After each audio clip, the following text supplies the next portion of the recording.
Simak sekarang.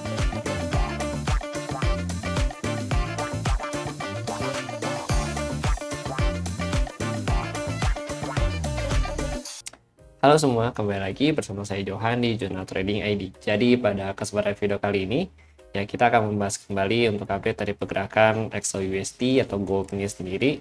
Dan ya seperti biasa kalau kalian perhatikan kita menggunakan OI data lagi ya untuk analisa harian.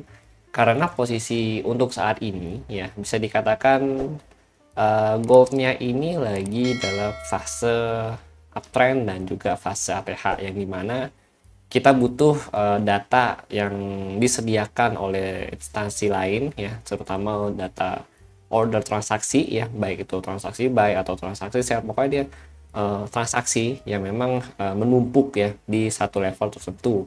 Dan ini kita bisa dapat di mana? Kita bisa dapatkan di CME Group yang biasa kita pakai ini teman-teman. Nah ini CME Group gitu teman-teman. Oke, kalau kalian masih bingung sebenarnya ada ya cara bacanya, itu kalian bisa ke bagian konten ya, ke bagian konten lalu OI data itu ada di sini teman-teman. Nah ini yang OI data ya. OI data ini adalah cara ya, sebenarnya untuk video yang ini tuh apa ya, bisa dikatakan cara baca OI data. Dan memang ini saya kasih kalian ada di YouTube, kalian bisa cek teman-teman dari cara aksesnya ya kan. Nah untuk akses OI data kalian bisa cek di sini ya. Lalu penjelasan lengkap ya cara menggunakannya juga ada di video ini teman-teman. Kenapa saya tunjukin video ini di dalam video analisa ini? Ya karena banyak yang tanya, bang cara akses OI data itu gimana? Terus kalau kalian sudah perhatikan selama ATH ini ya kita pakai OI data juga memang cukup powerful dan keakuratannya bisa dikatakan 80% gitu teman-teman.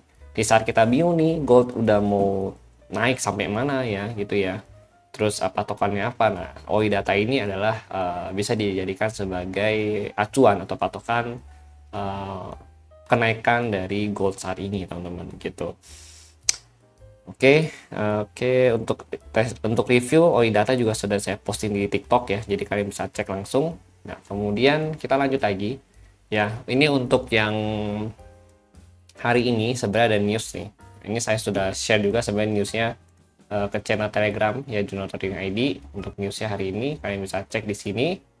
Dan ini untuk OI data udah saya update juga di channel Telegram ya di jam 13.30. Lalu ini untuk Outlook udah saya update juga di jam 13.53 teman-teman gitu. Sampai Outlook ini udah saya share ya di channel JTID Learning Center ya. Nah ini Outlooknya ini udah serta dengan itunya, dan puji Tuhan kita ada dapat sell kurang lebih di harga Outlook itu di level zona 1R teman-teman, itu di 28783 2870 873 gitu ya. Untuk kalian yang ada dapat juga yang di area zona ini atau di area sini ya, ke atas ini ya, di sini ini kalian boleh pantau ya untuk hold sell lebih aman ketika dia bisa break dari 2860 gitu.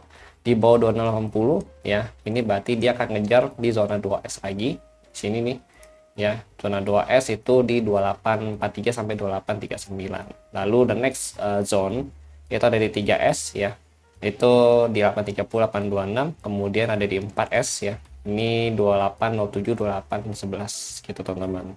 Oke, jadi kalau untuk hold sell ya kalian boleh pantau di sini dulu breakout atau enggak. Cukup pakai 1 jam aja untuk lihat breakoutnya teman-teman. Soalnya kalau kita perhatikan memang harga lagi konsolidasi ya di antara zona 1S dengan zona 1R ya, dan ini bisa dikatakan untuk yang zona 1-2R ini adalah zona liquidation atau likuidasi bagi para seller itu sendiri ya, dinaikkan kemudian langsung dibanting turun lagi teman-teman gitu. Oke. Nah, ini kalian boleh pantau. Kalau kalian belum dapat sell gimana, Bang? Kalau belum dapat sell kalian boleh cek sell ketika dia bisa close di bawah 2860 ya. Kalian bisa antri sell di sini dengan SL di atas 2864 lah ya, atau 2866 SL nya gitu, di sekitaran sini lah ya, di sekitaran sini lah gitu teman-teman.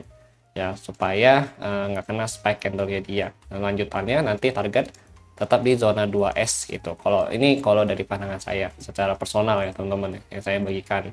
Nah, ini kalian juga boleh pantau, ini kalian boleh ambil mappingnya ada di channel Telegram gitu teman-teman. Nah, lalu untuk yang entry yang learning center pun sebenarnya saya masih ada hold juga ya. Ini saya ada katakan saya geser RSI kalau 2866 ya.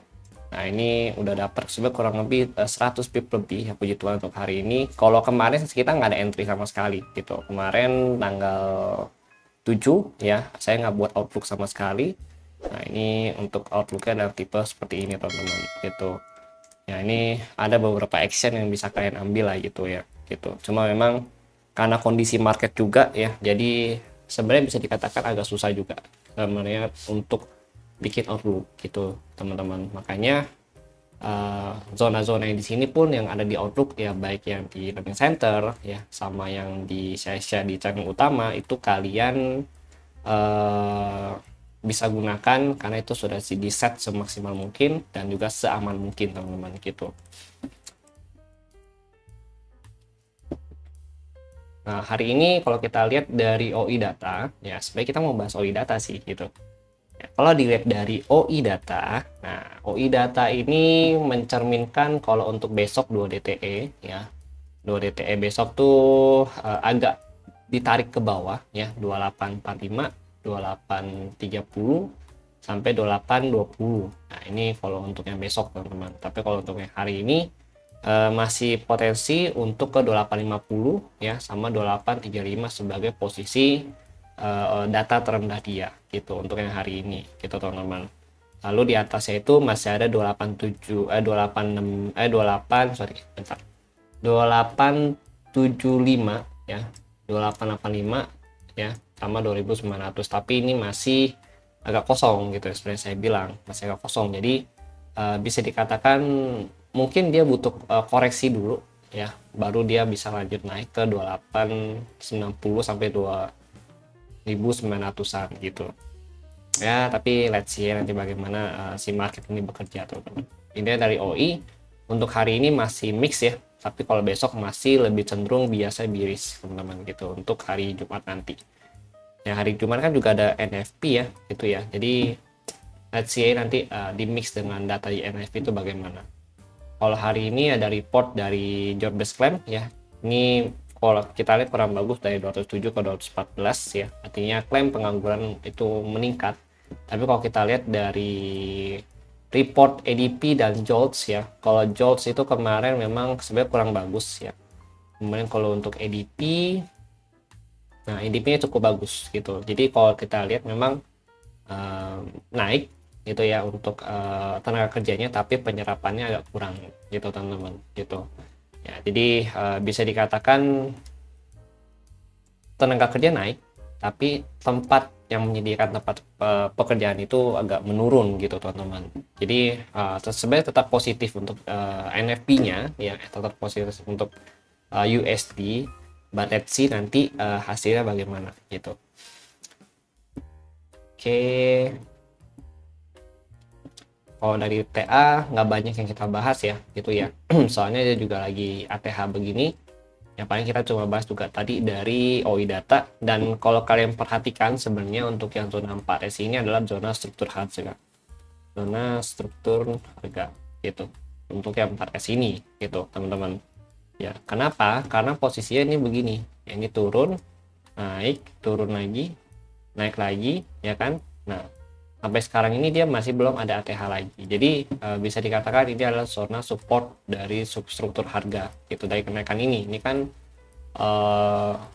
high low di sini kan, swing high dia, ini aja swing baru ya kan. Terus dia ini lanjut. Nah, ini sideways sebenarnya. Dia ngebase baru dia lanjut lagi gitu. Jadi ini nggak saya hitung sebagai support struktur harga, cuma saya hitung sebagai zona support atau zona demand ya di sini teman-teman ya. Jadi kalau kalian mau perhatikan yang memang level cukup kuat itu ada di dua area ini sebenarnya. Ada satu ya, ini satu, terus ini dua gitu, satu dan ini dua gitu teman-teman. Oke ya, jadi itu sih ya. Jadi kalau kalian mau nge-sell hold sell ya, pastikan kalian harga itu berhasil break ya di atas di bawah zona 2860 gitu. 26 2860 betul ya. Pusing kan 28 kebalik-balik ya. Pokoknya di sini terus kalau misalkan satu hanya belum mampu untuk close untuk naik kembali, kalian boleh cari setup sell di area sini dengan target maksimal itu di sini dulu.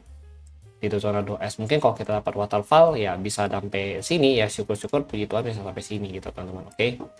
Ya jadi itu sih yang ingin saya sampaikan. Kalau kita lihat dari 4 hours juga ya sama kurang lebih begini ya. Ini juga baru breakout ya, 4 hours ya masih kurang lebih 2 jam. Jadi kalau 2 jam ini 4 hours bisa break ke bawah ya, atau closing di bawah zona 1S ini artinya 4 hours itu ngincar zona yang ada di bawah sini. Ini ada order box sedikit gitu teman-teman. Oke, jadi mungkin itu sih yang ingin saya jelaskan kepada kalian semua ya. Terima kasih bagi yang sudah nonton dan sampai jumpa pada next video.